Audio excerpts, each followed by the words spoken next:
Now, time for the interview of the teacher that started all of our musical journeys, the one, the only, Miss Cavallero. Welcome to the Zoom interview. Thank you. First question is, what is your favorite musical pitch? Well, this is a really tough one, but I think because I'm a string player, I really love the sound of the open strings. I really like the note D, maybe because it's one of the middle strings.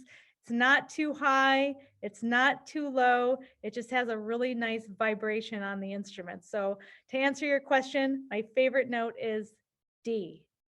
That is a very well-rounded note. Now transitioning to a more serious note, pun intended, what made you decide to become a music teacher? Well, actually, I decided that I wanted to be a music teacher when I was an eighth grader. I distinctly remember having a conversation with my violin teacher at the time, and we were discussing the possibility of me pursuing music. And my teacher asked me, well, do you think you would like to be a performer or would you like to be a teacher? My next lesson, I reported to her that I decided that I wanted to be a teacher. And at the time, my reason was because I was thinking, I can't even imagine a time when I'm not part of the school orchestra community. Now that I've been teaching for a while, I can really appreciate just how great it is to get to know the students and to get to teach them, and even to just see you coming back to interview me. And my time teaching you has been, and all the students in MBUSD has been just so rewarding. So I'm very glad that I decided to be a teacher. Wow, it was like becoming a music teacher was faith. Now, in a whole alternate universe, in a galaxy far, far away, where you weren't a music teacher, what do you think you would have been? Well, music was always my first favorite subject, but my second favorite subject was science. I love science. I especially loved biology. And so I think if I were not a music teacher, I probably would have been a science teacher. I think being a teacher is definitely in my blood.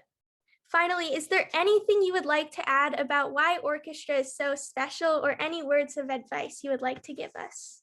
Sure, definitely. I think everybody knows this has been such an unusual year with distance learning. And so, for my students who are in elementary school, I just want to give them as much encouragement as I can and just let them know how proud I am, because learning an instrument online, it's challenging. And I have been so blown away by all that they're able to achieve and accomplish in spite of it all. I actually feel so inspired that they are stepping up to the plate the way they are. And also, I would encourage all the fifth graders out there to at least giving 1 year of middle school orchestra a try. There's just so many things about being in orchestra that are rewarding: the music, the community, the sense of accomplishment. Sometimes you have your ups and downs. Sometimes it's really tough and challenging, and sometimes it goes easy for you, right? But through it all, if you can persevere and stick with it, it's such a rewarding experience. Bravo to the fifth graders. Congratulations on all you've been able to achieve. I hope that you are really giving some consideration to continuing on at MBMS. Thank you so much for your time. And this concludes the interview with the amazing Miss Cavallero.